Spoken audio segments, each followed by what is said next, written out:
Cooper kind of a glue guy, a guy who may not be the superstar on the offense, but he fits really well in and gives just another option that just kind of brings that offense together? Josh gives us some flexibility because he understands the game. He's got really good football savvy. He's developed some toughness and leadership in the last year. He's more elusive than what you would think, and he's a little faster than what you would think. He's a really good player in our offense, and it's important that we have him. They're going to check him Tuesday, and we need to get him back as soon as possible because he's a good example of what we try to stand for around here. He's a guy that's been around the program for a number of years, and he's worked hard, and he's developed himself into being a pretty good player at this level. Can you say anything at this point about the health of Josh and Hubert and Michael Harrison?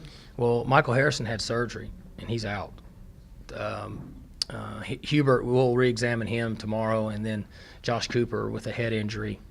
I mean, if I said anything, sure enough, he'd be out there full speed tomorrow. So I just try to avoid those situations, and the medical staff, they'll handle those and do the right thing.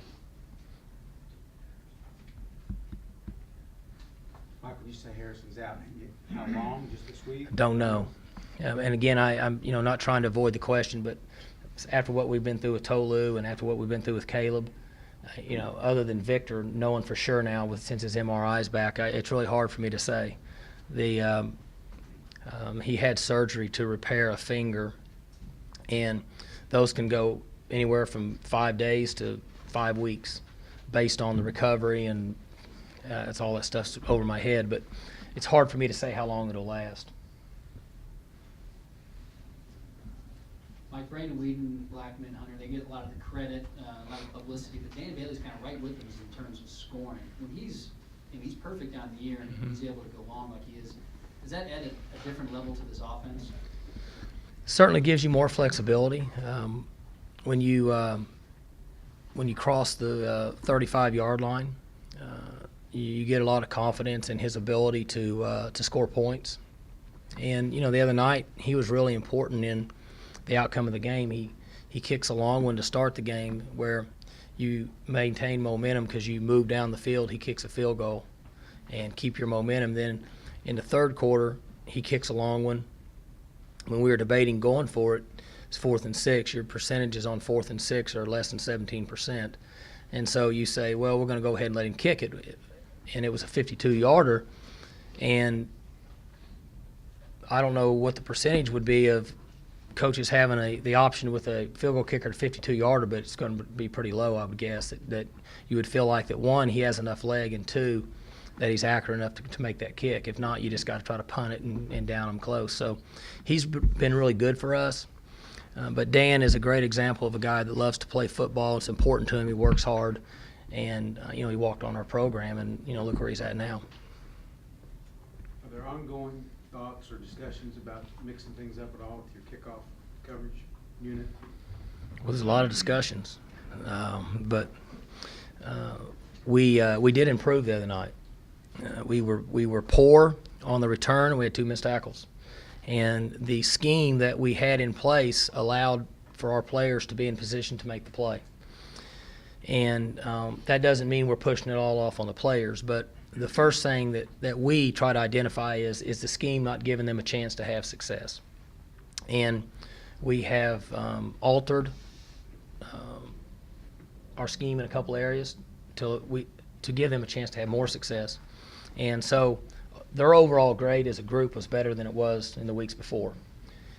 And you can say this about any game. If you take away that big one, it was really good, but it counts. The big one still counts. So we'll continue to work with it. The players on there are young. We know that. I think there's 9 or 10 freshmen now. And but they have the ability to make plays, and so we will continue to work with them and try to put them in position to have success. And that's one of those areas that I had mentioned earlier. I wish I could say that we're going to get all that cleaned up. We need them to go play hard, get down the field, and wrap up and not give up big plays. That's what we need them to do. Mike, it's been 66 years since OSU won in Lubbock. Besides them having some good teams recently, what makes it so difficult to go over there and win in that stadium? Well, they've had good teams is one. Other than that, I can't answer that. We've been over there a time or two in the last 6 or 8 years and had a chance to win, and didn't finish it. So I'm not giving you a good answer. It's because I don't have one. But what we're going to do is put our game plans together like we do every week, and we're going to practice hard, and we're going to simulate playing in that environment, and talk and discuss with the players what we think it takes to win the game, and we're going to go line up and go play hard. And the one thing that I think benefits, or that does benefit our team, is that they're not going to be concerned with not being able to win over there in 66 years. They're just going to be concerned with the game Saturday. And so I wish we would have not been 66 years out without a win over there. But we're going to certainly try to put an end to that. Mike, have you had much exposure to Tommy Tuberville? I've had some conversations with Coach when he was at Auburn, and obviously bumped into him recently at functions now that he's been in our league. Any thoughts on him as a head coach? Well, he's obviously had a lot of success. He won a lot of football games at Auburn and did very well, and seems to be very well respected across the country. And I know some coaches that have been assistant coaches and worked for him and speak very highly of him. But I don't know enough coaches to really talk about anybody else. I don't really hang out with them or talk on the telephone very much, but obviously he's a good football coach.